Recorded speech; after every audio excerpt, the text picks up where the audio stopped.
in-depth, investigative. This is KXAN News Today.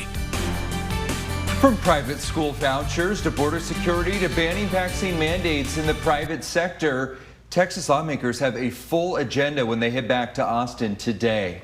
Good morning, I'm Tom Miller. Good morning, everyone. I'm Sally Atlantis. State legislators are back at the Capitol for the third special legislative session of the year. Governor Abbott announcing his wide-ranging agenda just last week. Lawmakers are gearing up for an expected contentious fall session with the biggest ask: creating education savings account programs, or ESAs. It would use public money for parents to put toward private school tuition. Between opposition from nearly all the Democrats and several Republicans representing rural areas, the measure has an uphill battle when it comes to the House, with some members on the fence. If the private school takes a voucher child, do they get to choose which voucher children they take? No, they should take all vouchers if they take any. They should take the same test public school children take. I'm looking for a level playing field. Also on the agenda, border security items, including increasing criminal penalties for human smuggling. It's a previous priority that failed to pass. Governor also looking to expand COVID-19 vaccine mandate bans to the private sector. He's calling for a prohibition on vaccine mandates for Texas's private employees. Special session starts this afternoon at 1. Another focus of the special session is public safety, specifically the development of Colony Ridge. It's a neighborhood outside Houston that lawmakers are watching. GOP activists claim it's a magnet for immigrants living in the U.S. illegally and for drug cartels. The developer rejects that claim and has invited lawmakers to come and see it for themselves. First warning weather with meteorologist Kristen Curry. Well, good Monday morning. We start with a look at our radar. Not showing anything. We are mainly clear. We are dry. We're going to see a good amount of that sunshine coming in today. Live look outside from our Whittlesey Landscape Supplies weather camera there in Granite Shoals. You'll see those clear skies. You'll also notice the fact that it's a little cool out there in some spots. Yesterday was the coolest. We had most of us waking up to the 50s, if not even some 40s. Temperatures not quite as far down into the 50s this morning, but it still feels nice. 61 in Georgetown, 54 Lerno, 60 here in the city. We've got more of those mid to upper 50s out in our eastern counties. So a little warmer to start and will likely be a little warmer to finish. You'll notice that 24-hour temperature change shows temperature is about 5 to 15 degrees warmer. We're going to carry that warming trend into the afternoon, more than 5 degrees warmer than what we felt on our Sunday. But overall, just a good looking October day. 60s to start, 70s by lunch, 86 right at about average for this time of year. Not going to be tracking rain today. However, we've got some rain chances to watch for tomorrow and Wednesday. Getting a little help from the tropics this time. So more on that coming up in your First Warning forecast. Thank you, Chris. This is some breaking news we've been following from overnight. Austin police are at the scene investigating an overnight shooting between two drivers downtown.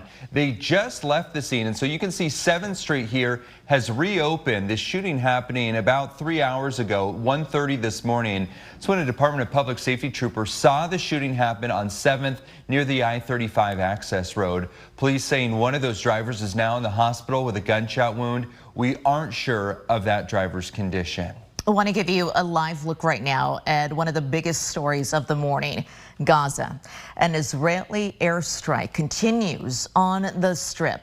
The fighting rages on into a second day after Hamas launched an unprecedented attack on Israel, leaving over 1,000 people dead, more than 2,000 injured. Government sources confirming at least 4 U.S. citizens among those killed in those deadly attacks. Lawmakers say they expect that number to keep going up. We're seeing this video here from overnight showing those explosions lighting up the sky of Gaza City. And right now, U.S. warships, one of the biggest actually from the U.S., and fighter jets are moving closer and closer to the region. Jay Gray has the latest on the conflict and the fallout here at home. The fighting is intensifying. Israel formally declaring war against Hamas after a surprise attack by the Palestinian militant group early Saturday morning. This weekend, Hamas started a war against Israel with the worst massacre of innocent civilians in Israel's history. Hamas was more barbaric and more brutal than ISIS. Let me be crystal clear. Israel will respond with determination and force to their unprovoked war crimes. Prime Minister Benjamin Netanyahu meeting with military and defense leaders Sunday. As Israeli forces continue to battle groups of Hamas fighters holed up in towns across the country while unleashing relentless air attacks on the Gaza Strip. A continuation, Palestinians say, of years of deadly violence and suppression by Israeli troops and leadership that many say led to the weekend attack. Hundreds on both sides are dead, including government sources now confirmed to NBC News, several U.S. citizens. Other Americans may be among hundreds who've been kidnapped and taken into Gaza. The Pentagon now saying U.S. ships and aircraft are moving closer to the region.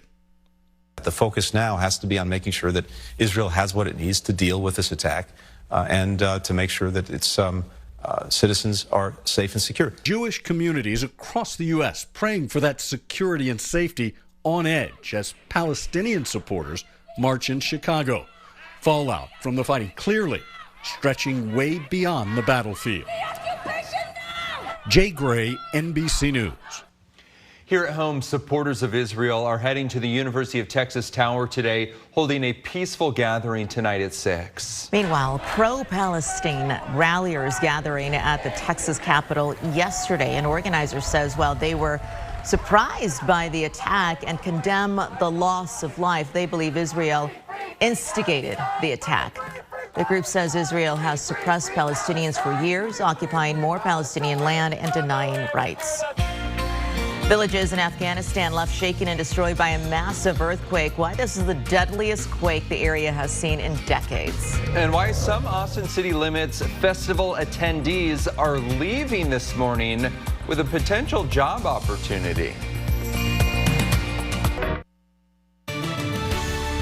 Good morning, everyone. This is a live look outside from our camera over in Granite Shoals. We have Kristen talking about your Monday forecast and the rest of the work week in just the next few minutes. But first, back to your news. An argument turned deadly over the weekend, leaving a man dead after he was shot in North Austin. According to police, officers responded to North Plaza near Georgian Acres Saturday morning. They found 26-year-old Christian Radules Melendez on the ground with multiple gunshot wounds. He later died at the hospital. Witness told police that Melendez and the suspect, Edwin Diaz, got into a fight before it escalated into a shooting. Officers arrested Diaz, and he is now being held on $1 million bond. The death toll in this weekend's massive earthquake in Afghanistan continues to rise, with a government spokesperson saying the death toll has spiked to more than 2,000 people, making it one of the deadliest earthquakes to hit the country in more than 20 years. Government officials say entire villages in the western province of one area destroyed and are pleading for international assistance to help with the search for survivors. The U.S. Geological Survey says the earthquake had a magnitude of 6.3, and that was followed by 3 strong aftershocks. Reaction from local groups this morning as the bloodshed continues following the Hamas attack on Israel. It was supposed to be one of the marquee games of the early season in the NFL. Didn't turn out that way for the Cowboys on Sunday night. I've got it for you coming up. Good morning. This is a live look from Gaza City, Israel, where we have seen some strikes overnight. Some of those buildings, we've seen smoke rising. We're continuing to monitor this situation here as Israel has declared war on Hamas following the unprecedented attack over the weekend. Back here locally, as Austin City Limits Weekend 1 is wrapping up, people could be leaving with a potential job opportunity. For the first time, both the Austin Police Department and Austin Travis County EMS are recruiting at ACL. KXAN Sarah Alshay gives us a look at their booth and explains why this new recruitment tactic could help with staffing troubles. Could one of these thousands of Austin City Limit Festival attendees be the next Austin Travis County EMS medic or an APD 911 operator? Well, thanks to a new recruitment initiative, that could happen. So this year we have a combined public safety recruiting booth here at ACL. It's the first year we've done it. Together, ATC EMS and the Austin Police Department are recruiting on ACL grounds. Reach a broader audience and something uniquely Austin like ACL Fest gives us an opportunity to do that. ATC EMS Field Operations Commander Gabe Weber says because of the ongoing staffing shortage, they are starting to venture outside of the places they typically recruit, like EMS conventions. We're having challenges in filling positions in the department, so we're kind of expanding beyond some of the traditional recruiting. Commander Weber says one of their selling points is all the events where ATC EMS gets to work, ACL being one of them. It's not just working on the ambulance. We have medics throughout the venue, experience the crowd, experience the show, interact with the citizens, the attendees, and get paid to do your job at the same time. At the booth, there's a QR code that takes people to ATC EMS's recruiting website.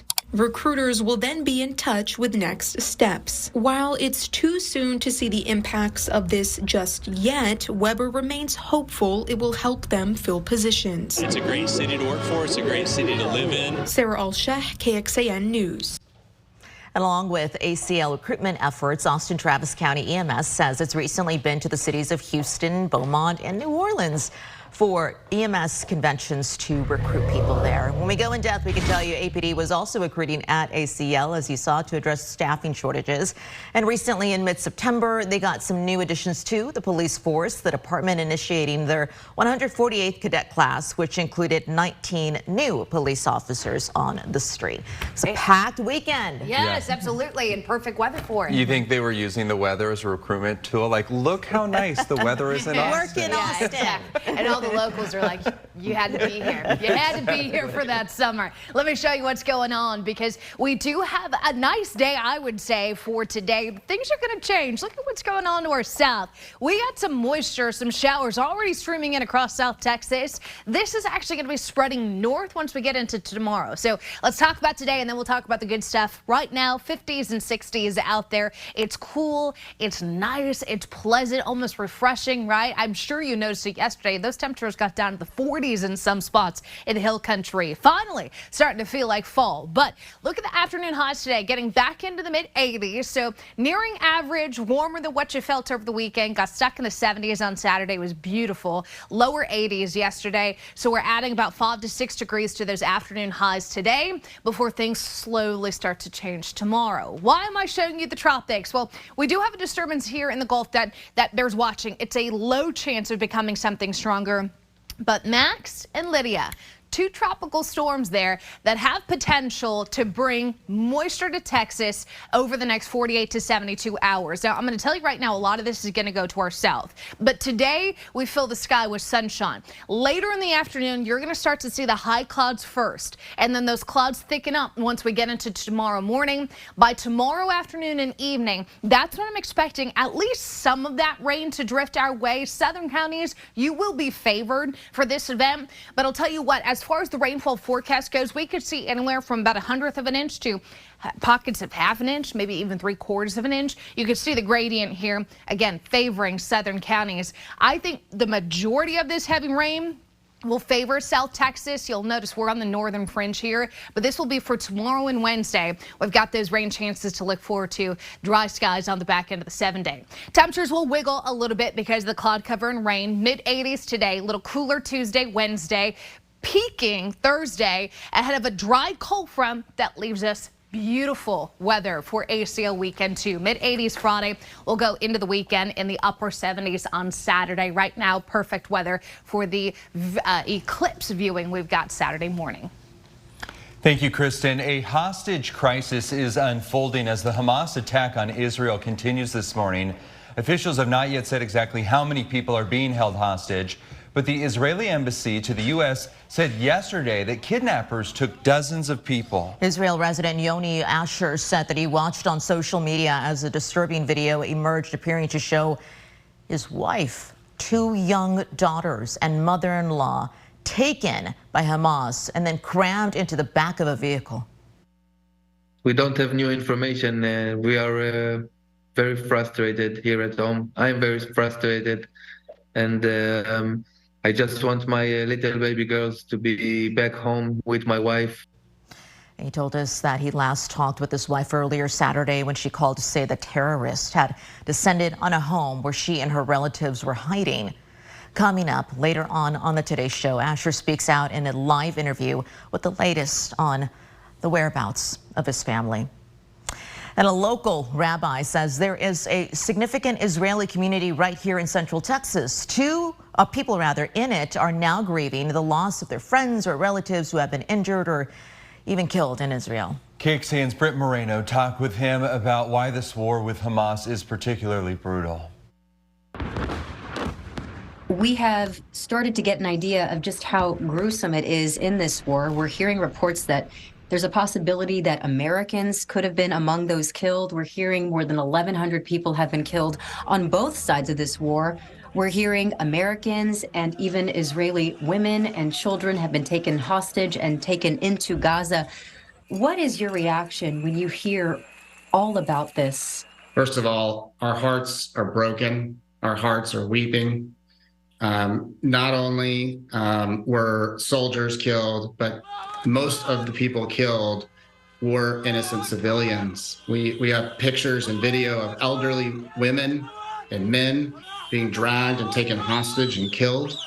It's just unprecedented what we're seeing happening in Israel. And this is taking place on the 50th anniversary of the Yom Kippur War, which was also a surprise attack, except this attack in particular was done in ways that really affected the civilians in towns throughout the southern part of Israel.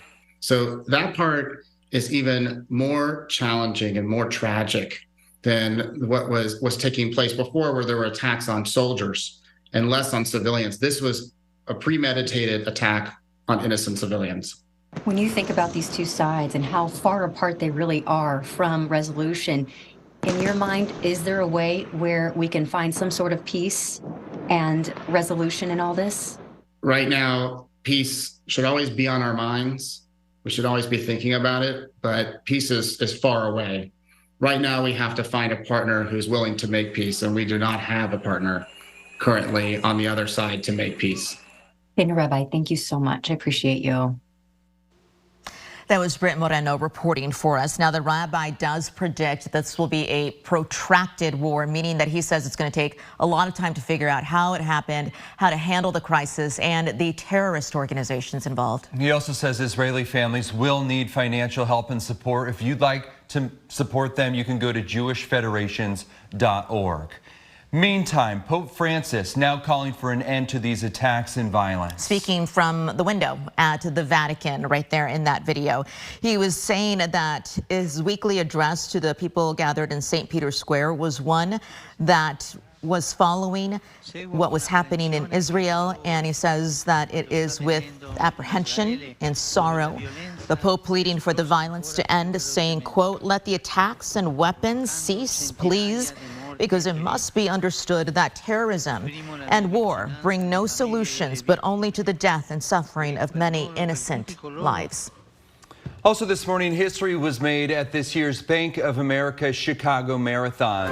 The best time came from Kelvin Kiptum. He set a world record when he crossed the finish line, clocking in with an official time of 2 hours and 35 seconds. On the women's side, Sifan Hassan continuing her stunning domination in marathon running. She finished the second fastest time for a female marathon time ever recorded on the course. In addition to those records, several American Olympic hopefuls registering promising numbers ahead of the 2024 Paris Games. This is KXAN Sports, brought to you by Thomas J. Henry. Good morning to you. Longhorns will have the week off. No game this coming weekend, but they'll be back at work. They dropped to number 9 in the AP poll, number 11 in the coaches poll after the gut-wrenching loss to Oklahoma on Saturday. So they go to the midway poll at 5-1, and they start back up against Houston in 2 weeks. Could have that kickoff time later today. Well, one of the premier games of the entire NFL season, supposed to be anyway. Cowboys-Niners.